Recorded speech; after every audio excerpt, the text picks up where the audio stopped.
Hey guys, it's Duncan from 214178 Robotics, and I'm here to give you a little explanation about our lift bot because we're about to get rid of the elevated shooter and move on to our next bot. And we just wanted to share some of the innovative mechanisms that are going into making this robot work. So if you'll come over here. So as you can already see from a first off glance, we have a 4-bar to make this elevated, and we have the shooter on top. It's a 133 RPM slapper. And there's a couple cool things about this elevated mech. So first off, it's completely pneumatic powered. So the way this works, there's 6 pneumatics on the shooter, and let me raise it for you. So there's these 4 pneumatics which control the up and down motion of the arm. So these 2 inner ones are always powered on during a match. So we just pump it up and they stay filled up the entire match and do not activate at all until endgame. So we call them springs. They're like, they act as pneumatic springs. And these outer 2 are the ones that are actuating to bring the shooter up and down. So you can see that these actually all provide enough power to raise the shooter with the weight of the slapper on top, as well as with the power of these rubber bands drawing down. And those rubber bands are just to help with in-game pulling it up fast and making sure that it seats well. And then the other 2 pneumatics on this system are these 2 single acting cylinders on the back. And those are for in-game. They actuate when we fire the in-game. And they basically are just pushing up, adding a little extra force to get the robot completely up. And we had to do some interesting things with the pneumatics other than having those powered the entire time to get this to raise consistently.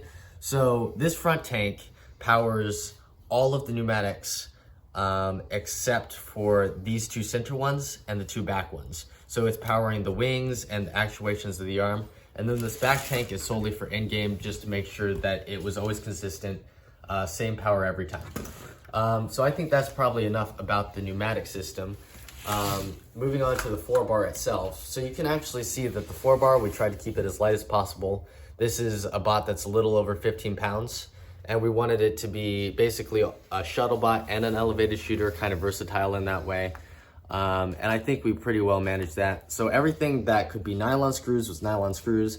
Everything that could be Lexan was Lexan. You can see it bends a little bit, but that wasn't really a problem. But we did have to put quite a bit of structure, standoffs, and string on there to make it stay sturdy. And then you'll also see that the geometry of our shooter is a little bit strange.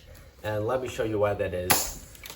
So moving on to the trapdoor mech that we have.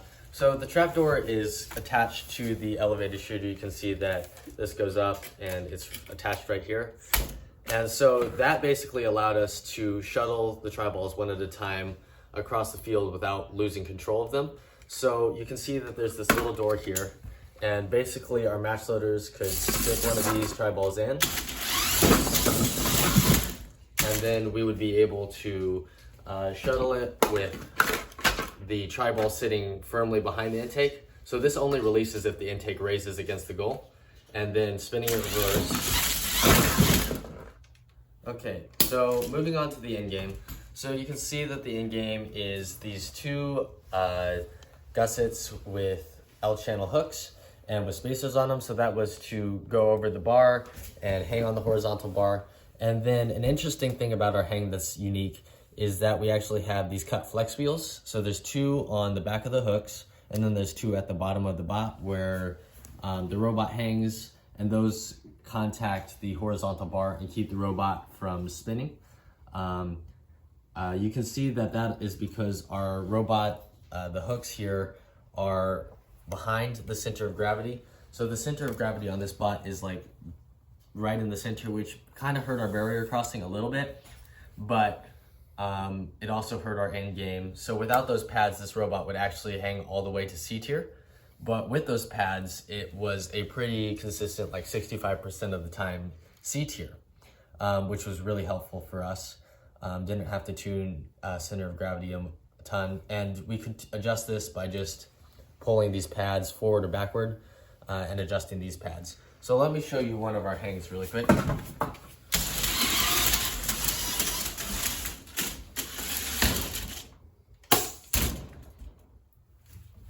So let me grab the tier stick.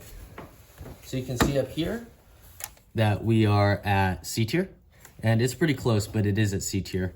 And then if you go to the back, it is definitely C tier. So we were able to get that about 65% of the time.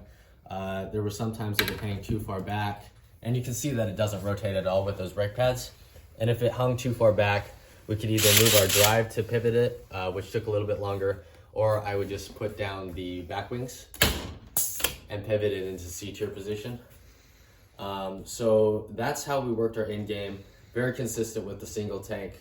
The 6 pneumatics had plenty of power, and along with the rubber bands and with the brake pads, that all just came together to make a pretty consistent bot.